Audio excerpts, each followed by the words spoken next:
अस्सलाम वालेकुम, welcome back to the cricket champion show. हाजिर हैं एक नए एपिसोड के साथ। भाई साहब बड़ी लेटेस्ट खबरें हैं। आज पाकिस्तान और ऑस्ट्रेलिया का बॉक्सिंग डे का जो टेस्ट था उसके पहले दिन का एहतताम हो चुका है।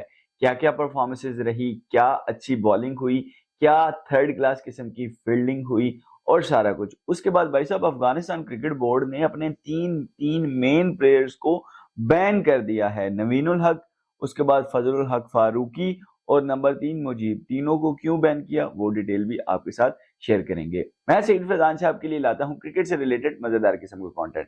आप दोस्तों से हमेशा छोटी सी रिक्वेस्ट करता हूं, चैनल को सब्सक्राइब कर दिया करें। सबसे पहले आज सुबह 5 बजे का मैं उठा था कि मैच देखना है, लेकिन जैसे ही मैच शुरू हुआ पाकिस्तान ने टॉस जीता और टॉस जीत के पहले बॉलिंग का फैसला किया। वो इसलिए किया कि पाकिस्तान को शायद जिन्होंने पिच देखी थी उनको घास नजर आई और चार चार फास्ट बॉलर्स खेल रहे हैं। मीर हमजा भी खेल रहे हैं, शाहीन शाह अफरीदी भी खेल रहे हैं, हसन अली और आमिर जमाल। पांचवा जो हमारा बॉलर हैं वो आगा सलमान हमारे पास एक ऑफ स्पिनर की सूरत में खेल रहे हैं। जो कल के वीडियो में मैंने आपको पूरा स्क्वाड बताया था, जो पाकिस्तान ने अनाउंस किया था, 12 प्लेयर्स अनाउंस किए थे, उसमें से साजिद खान नहीं खेले। भाई आज जब पाकिस्तान ने टॉस जीत के बॉलिंग की, जबकि रवि शास्त्री ने पिच रिपोर्ट में ये कहा था कि आप इस घास के ऊपर मत जाएं। आप जो भी टीम, अभी टॉस नहीं हुआ था, टॉस से पहले उन्होंने कहा था कि जो भी टीम टॉस जीतती है वो पहले बैटिंग को जाए और बस पहला जो सेशन अगर उसको वो गुजार लेते हैं फिर बैटिंग आसान हो जाएगी। उसके बाद क्या हुआ कि पाकिस्तान ने बॉलिंग की।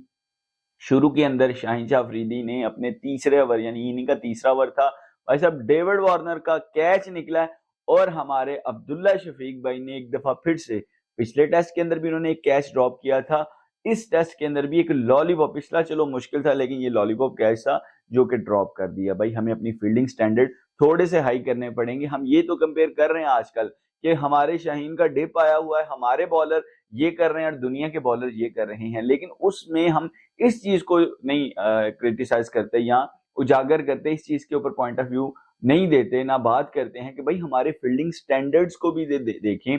हमारे फील्डिंग स्टैंडर्ड वैसा नहीं है। अगर शाहीन के कितने, अगर आप ओवरऑल देखें जो वो शुरू में आउट करता था उसमें कितनी दफा ऐसे चांसेस हुए कि पाकिस्तान के फील्डर्स ने कैचेस छोड़े हैं। आप वर्ल्ड कप के अंदर ऑस्ट्रेलिया वाला मैच देख लें, जहां पे डेविड वार्नर जिसको बॉल समझ नहीं आ रहा, उसामा मीर ने आसान कैच छोड़ा, वो 150 रन हमारे ऊपर वनडे के अंदर मार के चला गया। लेकिन उसके बाद पहले सेशन के अंदर जो था वो 90 रन की पार्टनरशिप लगी। देन उसके बाद पाकिस्तानी बॉलर्स को समझ आई। हसन अली की मैं एक बात करता हूँ, हसन अली का जो रेड बॉल के अंदर रिकॉर्ड है वो बड़ा अच्छा रिकॉर्ड है। और जिस तरीके से उसने पहले सेशन में थोड़ा सा असेस किया, सेकंड जब सेशन में वो आया यार उसने कमाल बॉलिंग किया है। शाहीन भी अनलकी थोड़े इसलिए रहे कि बिल्कुल क्लोज जा रहे थे बैट से, एज नहीं लग रहा था। और इस तरीके से हसन अली को विकेट मिली, शुरू में आगा सलमान को पहली विकेट मिली सेशन में, जैसे ही नया सेशन स्टार्ट हुआ आफ्टर लंच, फिर हसन अली को मिली, फिर आमिर जमाल को मिली। तो इस तरीके से जो ऑस्ट्रेलिया का स्कोर है 187, 3 आउट और 66 ओवर। ये वही ऑस्ट्रेलिया जो 4-5 के रन रेट से खेल रही थी। अभी पाकिस्तान ने जैसे ही दूसरे सेशन में और आफ्टर द रेन थोड़ी सी अच्छी बॉलिंग की तो वो रन रेट देखें कितना नीचे आ गया। यानी अभी इस टाइम पे 66 ओवर में 187, तकरीबन 2.8 समथिंग का रन रेट बनता है, यानी अंडर 3 रन रेट इस टाइम पे ऑस्ट्रेलिया खेल रही है। इसका मतलब ऑस्ट्रेलिया अंडर प्रेशर है। पाकिस्तान ने अच्छी बॉलिंग की है लेकिन फील्डिंग ने साथ नहीं दिया, जिस वजह से ये 187 हो गया। नहीं तो ये भी 187 हमें बहुत कम नजर आते, या फिर 187 पे 5-6 आउट नजर आने थे अगर थोड़ी सी फील्डिंग शुरू में वो कैच हो जाता, देन प्रेशर एक क्रिएट हो जाना था।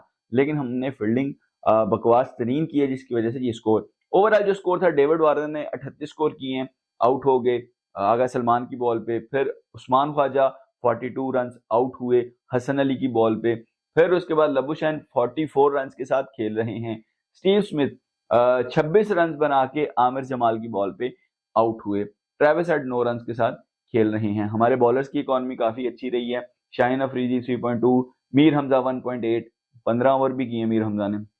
हसन अली की 2 की इकॉनमी, आमिर जमाल 3.4, ये थोड़े से एक्सपेंसिव हैं। आगा सलमान 3 ओवर 1.7। तो ये आज के दिन की सारी परफॉर्मेंस रही है। इससे बेहतर हो सकती थी अगर वो जो कैच छोड़ा है अब्दुल्ला शफीक ने, अगर वो कैच हो जाता तो शायद टोटली सिनेरियो डिफरेंट था। वसीम अकरम ने बड़ी मजे की एक बात की जिसमें कंपैरिजन दिखा रहे थे पहले सेशन के अंदर कि डेविड वार्नर क्रीज से बहुत आगे जाके खेल रहे हैं, जबकि ख्वाजा जो थे, उस्मान ख्वाजा, वो क्रीज के अंदर खेल रहे थे। तो उनके बारे में उन्होंने, वसीम अकरम ने कहा कि अगर मैं होता तो डेविड वार्नर को तेज बाउंसर करता ताकि वो वापस विकेट क्रीज के अंदर जाए तो थोड़ा सा बॉल स्विंग भी मुझे मिले। लेकिन मसला ये है कि पाकिस्तान के पास वो पेस अटैक ही नहीं है। ये ऑन लाइव कमेंट्री के अंदर उन्होंने ये बात की। तो ये सारा सिनेरियो था। बारिश भी अंदर आई, 66 ओवर ही हो सके। अब देखते हैं कि कल का दिन पाकिस्तान के लिए कैसा रहता है। उसके बाद भाई साहब, अफगानिस्तान क्रिकेट बोर्ड ने तीन अपने मेन प्लेयर नवीन उल हक, फजलुल हक फारूकी, मुजीब, इन तीनों के ऊपर 2-2 साल का बैन लगा दिया है। इनको ना तो कोई एनओसी मिलने वाला है फॉर द लीग क्रिकेट, यानी कोई भी इंटरनेशनल लीग नहीं खेल रहे, यानी नवीन उल हक पीएसएल नहीं खेल रहे, फजलुल हक फारूकी पीएसएल नहीं खेल रहे, उसके बाद मुजीब भी पीएसएल नहीं खेल रहे। तो मेरे ख्याल से इस चीज का सबसे ज्यादा नुकसान पीएसएल के अंदर पेशावर जल्मी को होने जा रहा है, क्योंकि उन्होंने पिक किया था बॉलर, अब उनके पास बॉलर नहीं है। क्यों लगी भाई? अफगानिस्तान क्रिकेट बोर्ड ने तमाम प्लेयर्स को सेंट्रल कॉन्ट्रैक्ट ऑफर किए थे, जबकि इन 3 प्लेयर ने सेंट्रल कॉन्ट्रैक्ट नहीं लिए। उसके ऊपर भाई वो तप गया उनका बोर्ड, उन्होंने कहा कि भाई अब 2 साल हमें लीग क्रिकेट आप खेल के दिखाओ, कोई एनओसी नहीं मिलनी। अब तरीकाकार मेरे ख्याल से तो यही होगा कि शायद वो रिटायर हो जाएं और अपना वतन छोड़ें, तब जाके शायद उनको ये चांस मिलेगा। लेकिन लगता नहीं है।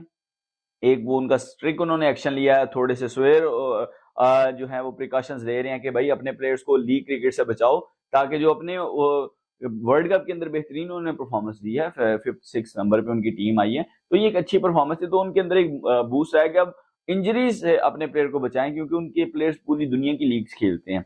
अभी राशिद खान भी इंजर्ड हैं, वो उस वजह से इंजर्ड नहीं, उनका कोई ऑपरेशन हुआ है, लेकिन वो इंजरी से शायद बचाना चाह रहे हैं। तो प्लेयर्स जो हैं उनके ऊपर 2 साल की पाबंदी लग चुकी है, पीएसएल में नुकसान हो चुका है पेशावर जल्मी का। तो ये सारी आज के दिन की क्रिकेट से रिलेटेड अपडेट्स थी। कैसी लगी आपको वीडियो? नीचे कमेंट करके लाजमी बताइएगा। अपना बहुत सारा ख्याल रखिएगा, अपने इस भाई को अपनी दुआओं में, अपनी प्रार्थनाओं में याद रखिएगा। अगली वीडियो तक के लिए अल्लाह हाफिज।